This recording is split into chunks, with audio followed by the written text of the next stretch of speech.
Welcome back, fellows, to this channel where we talk about self-care and well-being to learn to flourish in life.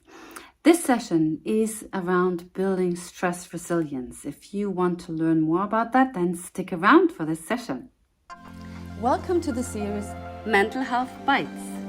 Navigate life, thrive, and have positive impact. Learning how to manage and to deal with stress is not something that we just know. It is something that we learn, and it's also something that we need to train over time. And we need to be patient with it, and we need to go with the flow. Here is an idea of how that could work. And you know how I went about that to create this session? I was reading up on the newest research on stress management and what do we know, and on its application. And I looked into manager magazines because managers often face stress and they need to productively deal with it so they can run this society and all the rest of it.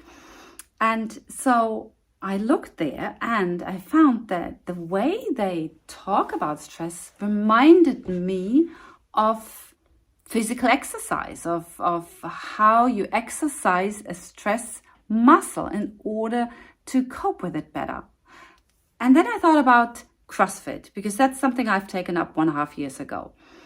And there's a lot of strength training involved in CrossFit where you do weightlifting.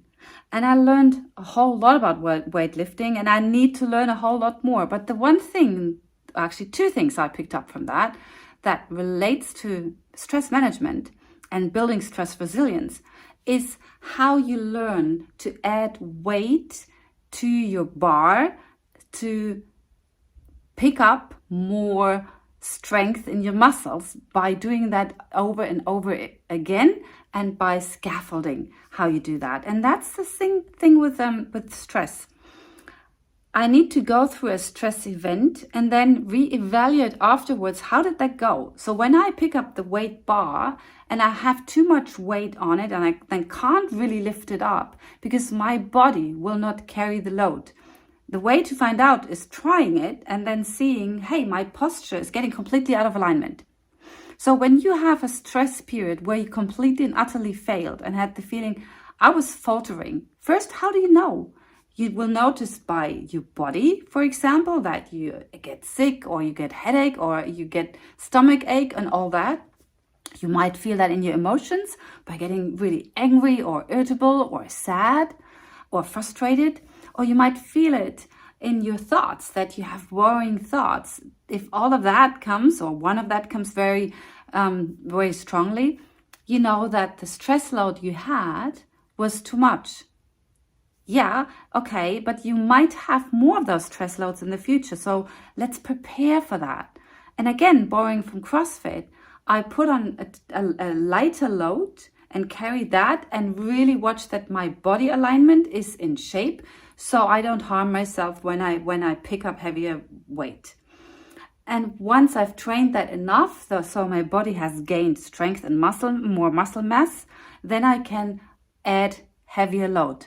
But it's really a process of trying, of assessing, of reflection, and of doing it again. And then trying different methods with us as well to have better alignment, because that helps you as well to pick up weight. So that's the same with you in stress. So first, when you go through the stress period, assess yourself as you do it. Reflect afterwards and see what you can tweak next time, or how you can scaffold the stressful event to get better at it. And with time, you will build more resilience and have better ways to deal with the stress. The second thing I picked up on is the magic of micro-pausing. When you go through stress, if you looked at my other videos, you will know that you go through a very active, vigorous, physical stress response routine in your body.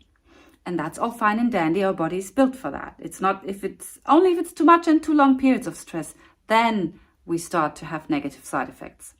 So there we go. If you know that you have a stressful period, research has found out then taking micro moments of pausing actually helps to level down the physical stress response enough to then re-enter and be productive again. And that is similar to CrossFit. When you do, for example, a series of thrusters of certain lifts with your bar, you need to pause afterwards. And they often time that, and you have a whole minute to just breathe and relax and let your body recover before you add the next stress load on. And that's what research tells us to do with stressful times, to make sure that you have yourself in such an awareness that you know, ooh, I'm reaching my limit.